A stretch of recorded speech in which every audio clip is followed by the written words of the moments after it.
Now, Judith Sloan has written an excellent piece in The Australian today on Jim Chalmers' wishful analysis of yesterday's GDP figures. She writes, Jim Chalmers is living on another planet when he tells us with all the uncertainty in the world, any growth is a decent outcome.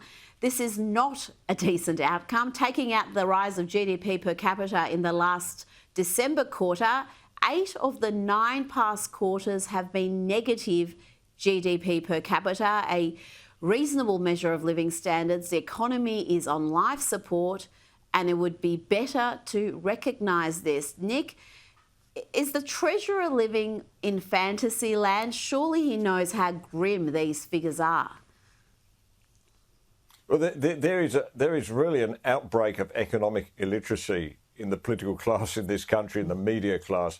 I fear that Jim Chalmers is suffering from it because, you know, what is a per capita recession? It means that families, on average, are will be poorer next year than they are this year.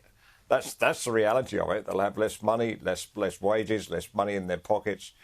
And I tell you what, Rita, in some of the places that I visited during the election out in Western Sydney, it is biting. There are families out there that are really hurting, really badly hurting, that are queuing up at food kitchens, the entire family, to get their dinner. Now, none of that is apparent, of course, in the nice suburbs where people like Jim Chalmers live. You know, people are doing quite fine there.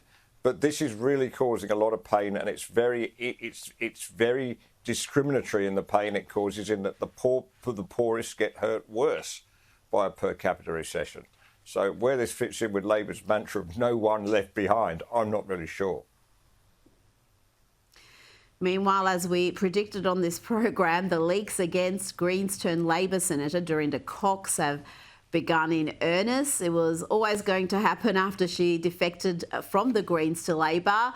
We know more of the investigation into allegations of workplace misconduct made against the senator by former staffers, and now reports that Dorinda Cox allegedly called One Nation leader Pauline Hanson a effing retard in leaked text messages. Nick, the Greens are understandably furious with Senator Cox, and we can probably expect to see more damaging leaks, more damaging text messages.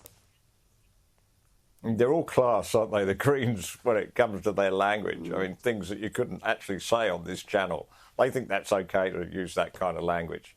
I'll tell you what, Pauline Hanson's One Nation did considerably better in the last election in terms of the votes increase than the Greens party. So perhaps they should be looking at Pauline and asking her what the secret is. The secret, of course, is to actually get back with real people and real people's concerns, not off in sort of activist fairyland, which is where the Greens are now. People have been pointing out that they're losing, they're a bit down on the number of Aboriginal people represented in Parliament on behalf of the Greens. I'll tell you what, they are overrepresented in the people with double-barrelled names. Have you noticed that? We've got Hanson Young, Wish Wilson, Ormond Payne, and they're generally, in my experience, people that come from pretty privileged backgrounds, and that's where the Greens are. They really are people with luxury beliefs.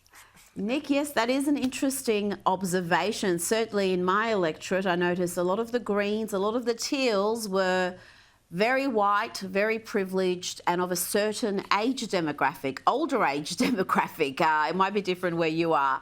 Now, let's move along to Greta Thunberg. Israel has threatened to raid the boat she's on, which is currently en route to Gaza, carrying her and a number of other leftist activists.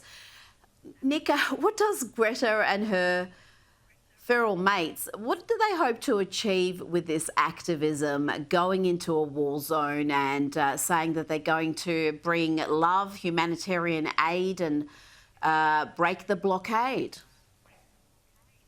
Yeah, I mean, I guess it's virtue signalling, although I don't know that I'd be suggesting that a young lady does a virtue signalling activity in somewhere where she's liable to get shot or worse.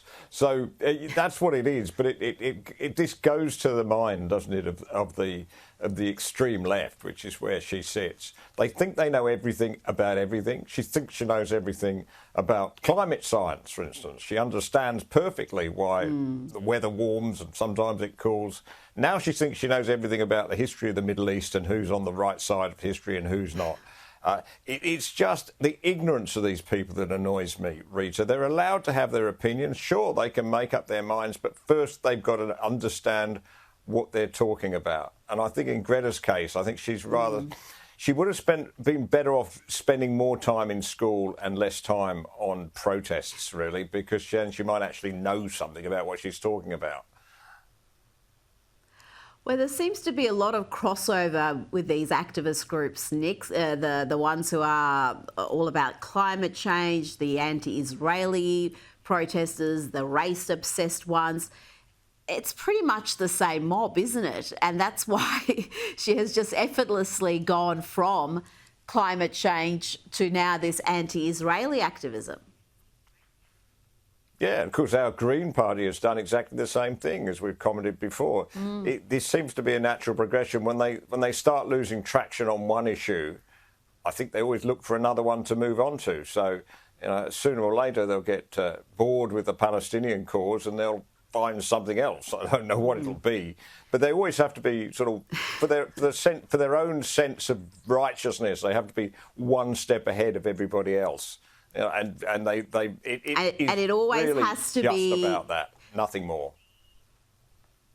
And it's always catastrophe. It's just catastrophizing everything. Yeah. It's about to be the end of the world. It's a genocide. It's the end of the world as we know it with climate change, and it's just doomsayers. Nick, before you go, President Donald Trump has banned the citizens of 12 countries from travelling to the US and introduced travel restrictions on 7 other countries. Some of the banned countries include Afghanistan, Iran, Libya, Somalia, Sudan.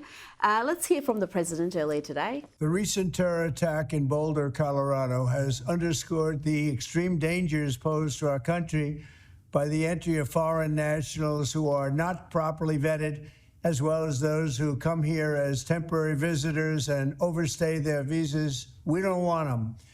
In the 21st century, we've seen one terror attack after another carried out by foreign visa overstayers from dangerous places all over the world.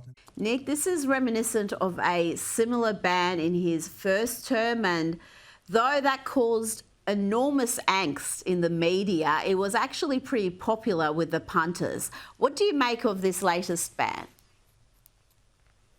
Well, the first thing is none of these 12 countries are on my bucket list, Rita, and I doubt they're on yours either. They are nasty places. There are places where either they use terrorism or they harbour terrorists and to wage war against the United States, Israel and others, or they have uncontrolled crime, drug smuggling, etc.